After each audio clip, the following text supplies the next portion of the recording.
Creators, कैसे हैं आप लोग। तो आज हम लोग करेंगे चैप्टर 8। कौन सा चैप्टर करेंगे? चैप्टर 8 करने वाले हैं। 7 चैप्टर तक हम लोगों ने अपना जो सिलेबस है वो कंप्लीट कर लिया है। तो चैप्टर 8 है आप लोगों का वस्त्र एवं परिधान के लिए डिज़ाइन। कौन सा चैप्टर है? वस्त्र एवं परिधान के लिए डिज़ाइन। तो इस चैप्टर में कुछ ऐसे टर्म है जिनको आपको समझना बहुत ही इम्पोर्टेंट है। अगर वो टर्म आप लोग नहीं समझ पाएंगे तो चैप्टर में जब वो टर्म बार बार आएंगे तब वहाँ पर आपको बहुत प्रॉब्लम होने वाली है। तो आज हम लोग समझेंगे इस चैप्टर की महत्वपूर्ण शब्दावलियाँ, मतलब जो टर्मिनोलॉजी है वो समझने वाले हैं हम लोग अपनी क्लास में। तो जो आप लोगों का चैप्टर है वस्त्र एवं परिधान के लिए डिज़ाइन, तो इसकी कुछ महत्वपूर्ण शब्दावलियाँ हैं जिनको समझना बहुत ही ज़रूरी है, क्योंकि ये शब्द जो है आपके पूरे चैप्टर में बार बार प्रयोग हुए हैं। तो अगर ये समझ में नहीं आए तो चैप्टर भी समझ में आने वाला नहीं है। तो आज हम लोग समझेंगे महत्वपूर्ण शब्दावलियाँ, जिनमें से पहला है डिज़ाइन। तो डिज़ाइन क्या होता है इसको जानते हैं। डिज़ाइन क्या होता है? डिज़ाइन किसे कहते हैं? तो डिज़ाइन क्या है? रेखाओं एवं बनावट तथा आकार को व्यवस्थित रूप देना ही डिज़ाइन कहलाता है। मतलब जब रेखाएं मिलकर आकार बनाती हैं और जब वो आकार को व्यवस्थित रूप दिया जाता है तो वो क्या कहलाता है? वो कहलाता है डिज़ाइन। मतलब डिज़ाइन क्या है? रेखा, रंग, बनावट तथा आकार को व्यवस्थित रूप देना ही डिज़ाइन कहलाता है। जब क्या होता है? जब रेखाएं, रंग और रेखाओं से मिलकर जो बना आकार है वो सब एक साथ व्यवस्थित होकर आपके सामने प्रदर्शित किया जाता है, तो जो व्यवस्थित रूप होता है वो क्या कहलाता है? वही व्यवस्थित रूप रेखाओं का, रंग का और बनावट का जो व्यवस्थित रूप है वही क्या कहलाता है? वही डिज़ाइन कहलाता है। यह उच्च फैशन पोशाकों तथा उससे संबंधित वस्तुओं के अनुप्रयोग में अक्सर व्यवहृत होता है। तो इसका प्रयोग कहाँ होता है? इसका प्रयोग जो उच्च फैशन की पोशाकें हैं, वस्तुएं हैं, वहाँ पर इसका प्रयोग होता है। किसका? डिज़ाइन का। अगला है संरचनात्मक तथा अनुपयुक्त डिज़ाइन। संरचनात्मक तथा अनुपयुक्त डिज़ाइन क्या है? तो संरचनात्मक डिज़ाइन किसी वस्तु के रूप, रंग, बनावट, आकार आदि से बनाया जाता है। संरचनात्मक डिज़ाइन का मतलब है कि जो संरचनात्मक डिज़ाइन है वो किसी वस्तु का आकार हो सकता है, रूप हो सकता है, इन सब से बनाया जाता है या सजावट पर निर्भर ना होकर रूप पर निर्भर करता है। और जो संरचनात्मक डिज़ाइन है वो किसी वस्तु की संरचना पर निर्भर करती है, उसकी सजावट पर निर्भर नहीं करती है। मतलब किसी वस्तु की जो संरचना है, बनावट है, उसका जो रूप है, उसका जो स्ट्रक्चर है वो क्या है? वो उस वस्तु की क्या है? संरचनात्मक डिज़ाइन है। और अनुपयुक्त डिज़ाइन क्या होता है? तो अनुपयुक्त डिज़ाइन मुख्य डिज़ाइन का एक भाग होता है। जो अनुपयुक्त डिज़ाइन होता है वो क्या होता है? मुख्य डिज़ाइन का। मतलब जो डिज़ाइन है उसमें से जो मुख्य डिज़ाइन है उसका एक भाग है केवल, जिसके द्वारा मूल संरचना के ऊपरी भाग को अधिक सुंदर बनाया जाता है। और अनुपयुक्त डिज़ाइन के द्वारा जो मूल संरचना का ऊपरी भाग है उसको और अधिक सुंदर बनाया जाएगा। मतलब जब संरचनात्मक डिज़ाइन होगी तो उस संरचनात्मक डिज़ाइन में जो मूल डिज़ाइन होती है उस मूल डिज़ाइन को और सुंदर किस प्रकार से बना सकते हैं? तो अनुपयुक्त डिज़ाइन के द्वारा उस मूल डिज़ाइन को और अधिक सुंदर बनाया जाता है। अगला तत्व है डिज़ाइन के तत्व। तो डिज़ाइन के तत्व क्या होते हैं?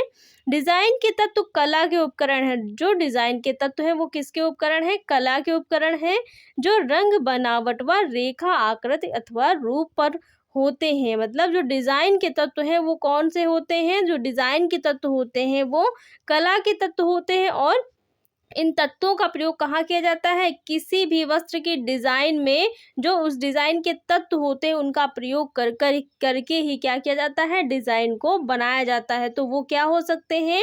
किसी वस्त्र का रंग हो सकता है, उसकी बनावट हो सकती है, रेखाएं उसमें जो प्रयोग की जा रही हैं वो हो सकती हैं, उसकी आकृति हो सकती है। तो डिज़ाइन के तत्व कौन कौन से होते हैं? रेखा हो गया, रंग हो गया, बनावट हो गया, आकृति हो गई, ये सब क्या है? ये डिज़ाइन के तत्व कहलाते हैं।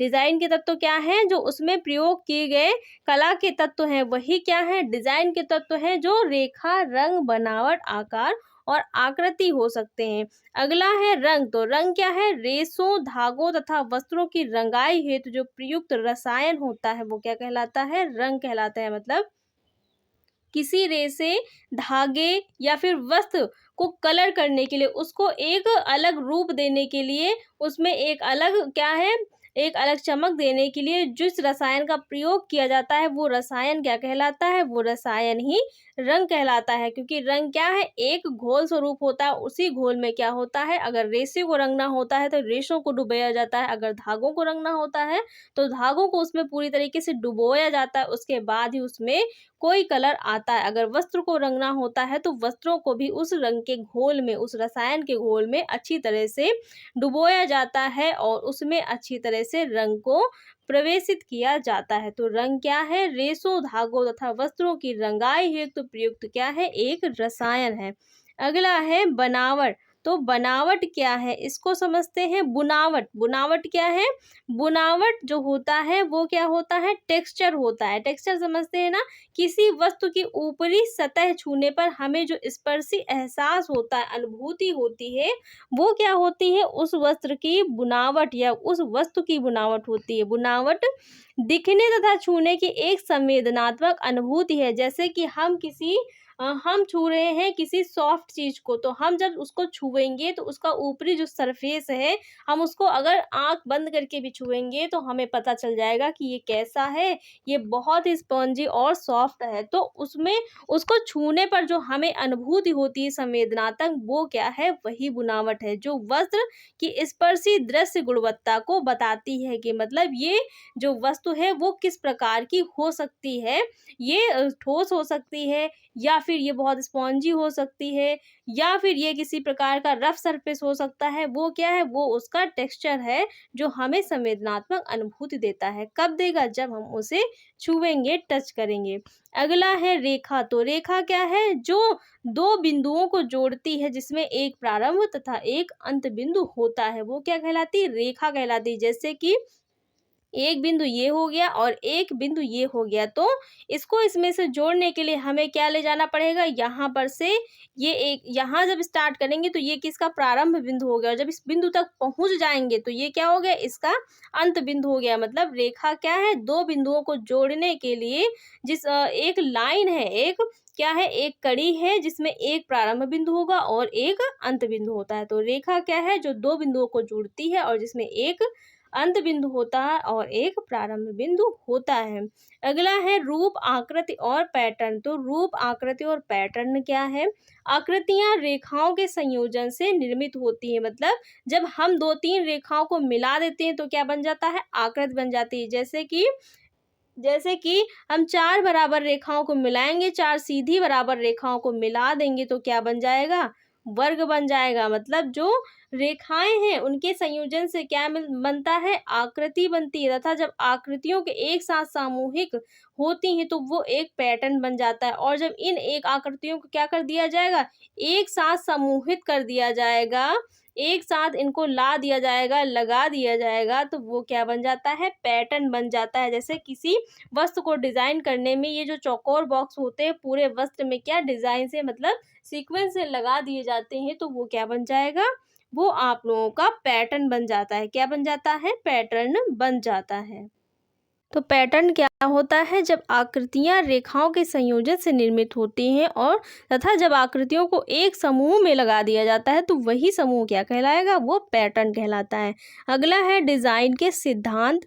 डिजाइन के तत्व, सामंजस्य और संतुलन। तो ये क्या है, आवर्तन, अनुपात और महत्व के सृजन हेतु प्रचलित किए जाते हैं, ये डिजाइन के सिद्धांत है। मतलब डिजाइन के सिद्धांत का प्रयोग कहाँ पर किया जाता है, जब हमें किसी वस्तु की सृजन, मतलब किसी वस्तु का सृजन करना होता है, किसी वस्तु या वस्तु का निर्माण करना होता है, तो हम वहां पर डिजाइन के सिद्धांतों का प्रयोग करते हैं। क्यों करते हैं, सामंजस्य, संतुलन बैठाने के लिए। और डिजाइन के सिद्धांत कौन कौन से होते हैं, सामंजस्य होता है, संतुलन होता है, अनुपात होता है और महत्व या फिर बल या फिर दबाव होता है। तो जो डिजाइन है उसके सिद्धांतों का प्रयोग कहाँ पर किया जाता है, किसी वस्तु या किसी वस्त्र के सृजन के लिए किया जाता है। अगला है सामंजस्यता। सामंजस्यता क्या है, जब डिजाइन के सभी तत्व एक रोचक सामान जैसे प्रभावपूर्ण साथ एक दूसरे के साथ आते हैं। सामंजस्यता क्या है, जब डिजाइन के जो सभी तत्व हैं एक साथ प्रभावपूर्ण ढंग से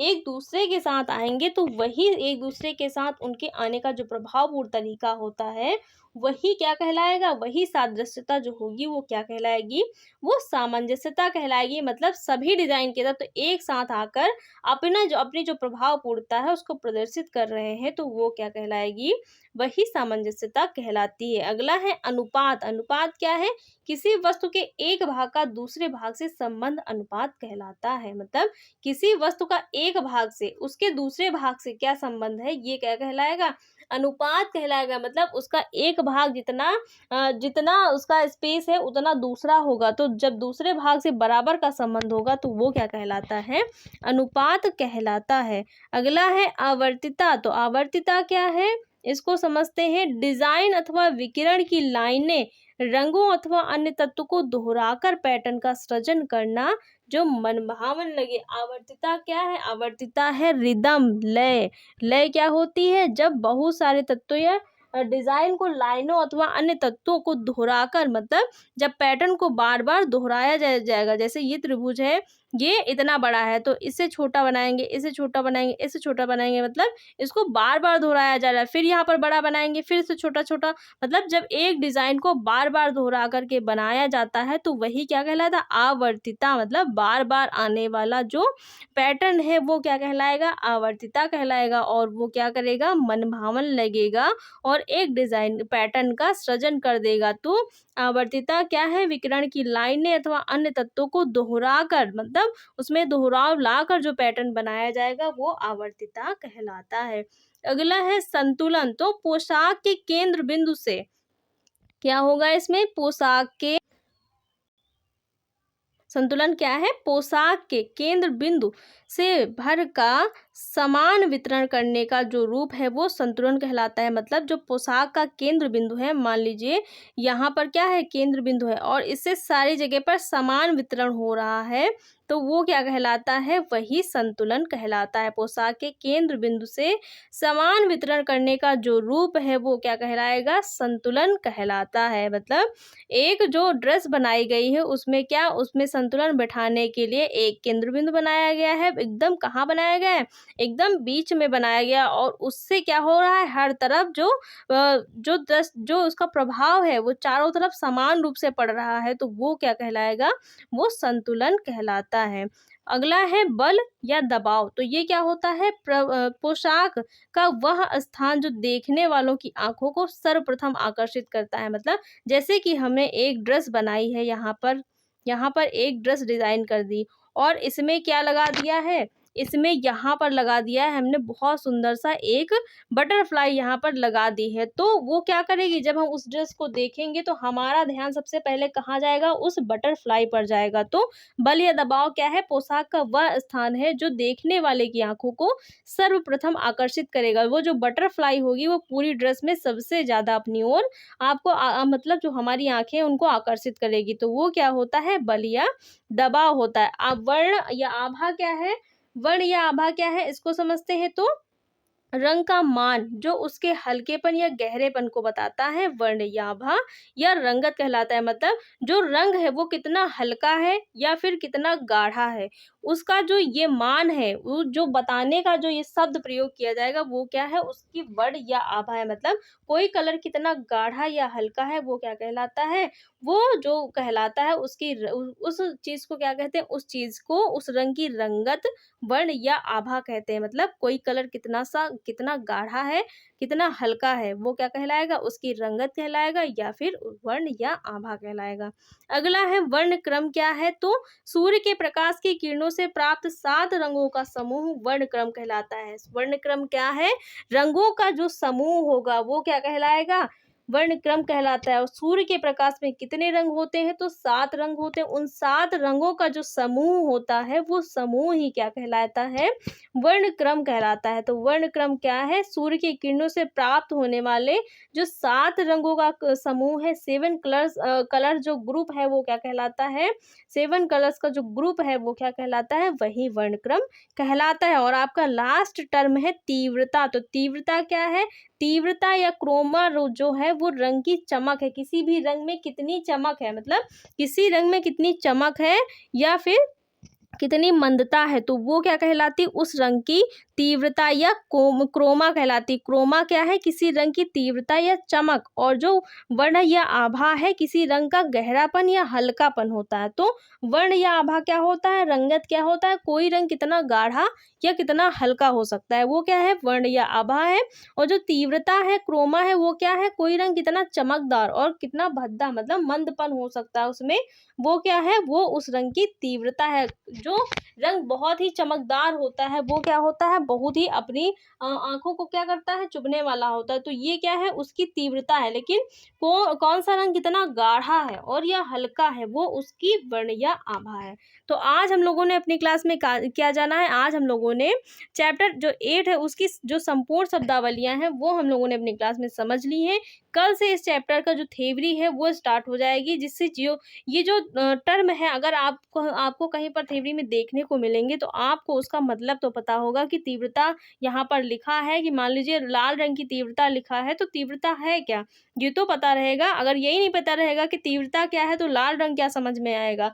और अगर ये सारी चीज़ें नहीं पता होंगी तो चैप्टर भी समझ में आने वाला नहीं है। तो गाइस आप लोगों को क्लास कैसी लगी, अगर क्लास अच्छी लगी हो तो वीडियो को लाइक शेयर और चैनल को सब्सक्राइब करिएगा। साथ ही वीडियो के नीचे कमेंट जरूर करिएगा कि आपको क्लास कैसी लगी। Thanks for watching guys.